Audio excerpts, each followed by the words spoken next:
Standing in digital paradise, loving what we do and doing it for you. We're NCTV 45.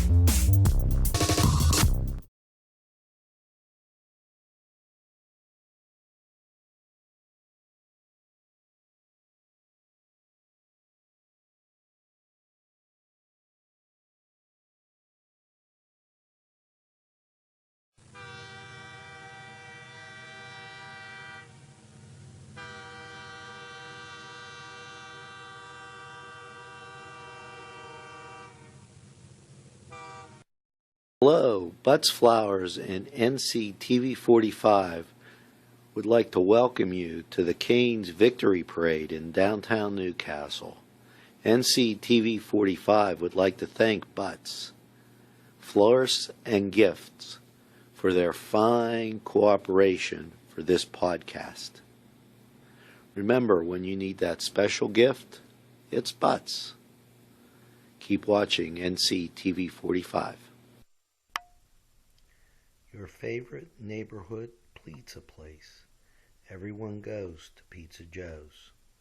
This program made possible by a grant from Pizza Joe's. Gary's Wardrobe, furnished by Main Street Clothiers and Custom Tailors, 210 East Washington Street, Newcastle. From the NCTV 45 studios in downtown Newcastle, it's Focus NC with your host, Gary West. Thank you very much. Good to have you watching today. This is a special edition of Focus NC. It's the Memorial Day week edition. And a whole lot going on for Memorial Day services the beginning of the week. So make sure you attend as many as you can. We'd like to thank our sponsors today as well. Pizza Joe's with 4 locations in Newcastle. Also Butts Flowers in downtown Newcastle. And also Main Street Clothiers and Custom Tailors in downtown Newcastle. My guest today is Lawrence County Controller David Gettings. David, welcome to the program.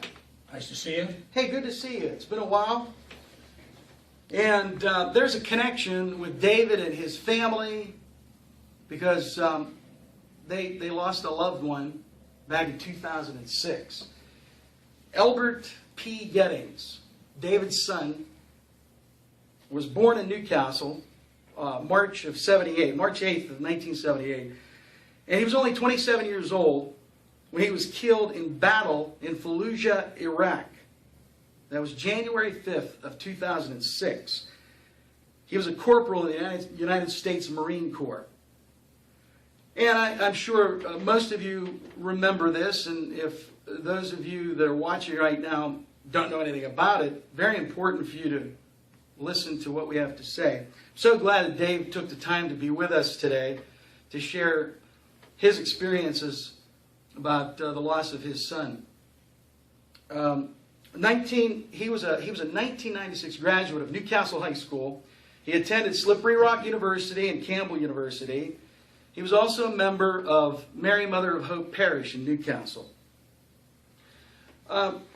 Dave, first of all, how are you getting along now, you and your wife and your family? It's been 8 years now. It's been about almost 8.5 years. Gary, the only thing I can tell you is that you never get over this. You learn to live with it. And, we tell people every day, I do a reasonable amount of public speaking and trying to honor Albert's memory as well as through his foundation, the Albert P. Gettings Memorial Foundation.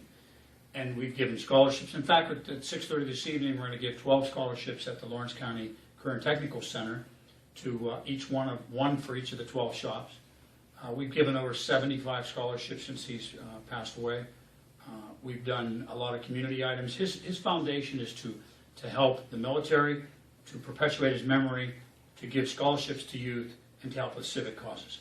And all those things we try to do, and we try to perpetuate the memory of a young man that we miss very much. Now, he was the first Lawrence County resident killed in action in Iraq. Is that true? Yeah, I guess if you go back to 2006, he was the first Lawrence County resident killed in 30 years, and at that point was the only one killed in Iraq. There was another Marine that was killed in Beirut when they had the Beirut bombing, named McDonough. Other than that, Albert was the only individual that had been killed in battle. How long did it take the military to give you the devastating news? Well, Take us back. basically, we're talking, this would be Thursday, January the 5th, and I was home from work, had not felt good all day. My wife was the same way. We didn't realize why. And that I was on the computer in one of our back rooms, and my wife yelled for me to come out, her voice crackling. 4 Marines came up our front stairs and told us our son had been killed. Those are the moments I'll never forget. Because at that point in time, our world changed. Our world as we knew it ceased to exist, and I was hoping in some way that I would awaken from this horrible nightmare. As It you hasn't men- happened. Go ahead. It hasn't happened yet, Gary. So, Now, it did happen January 5th of 2006. Now, this was on the same day he was. so did they let you know the same day, you're saying? Albert had been killed in the morning, or in the early afternoon in Iraq, and we found out at 6 p.m., 6:30 p.m., which was probably about 14 hours or better after it happened. Did they explain everything to you and how it happened? No, They the only didn't? thing we were told was, we were told that your son had been killed by small arms fire in Iraq. And then we were told that we would get more information from the services unit that was going to be handling funeral arrangements, and consequently those came, within the next few days, and Albert's body arrived approximately a week after he had been killed. Now, he was married to Stephanie, and Stephanie, what was her maiden name? Stephanie Palomino. Palomino. Okay, and just a quick quote from her. She was quoted as saying, "I cherish every minute that I got to spend with him, Albert." And how is Stephanie doing? Stephanie's a wonderful young lady. She is remarried, has 3 children. She's a wonderful young lady, and it's a tragedy for all of us. It's been a situation that unfortunately we learned to live with. Now, Albert was an avid sportsman. Tell us a little bit about that. Well, Albert was an athlete. He played mostly baseball, but he did play football in his early career as far as Newcastle. But he loved baseball, played a lot of baseball. In fact, he played baseball till he was about 25 years old, all the way up through high school, North County, American Legion ball, all of those things. And he was pretty good, but Albert was one who really tried and did whatever he could to make the best out of everything. He enlisted April 2002, and his first assignment was supply and accounting, and he didn't like that, did he?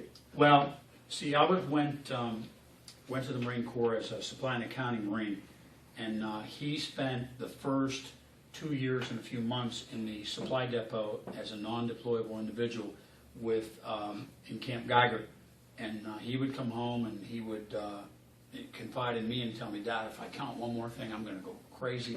I can't count things. Marines aren't supposed to count this kind of stuff. It's not what Marines do." And so he basically he asked me what he should do, and I told him that he should try to figure out a way out.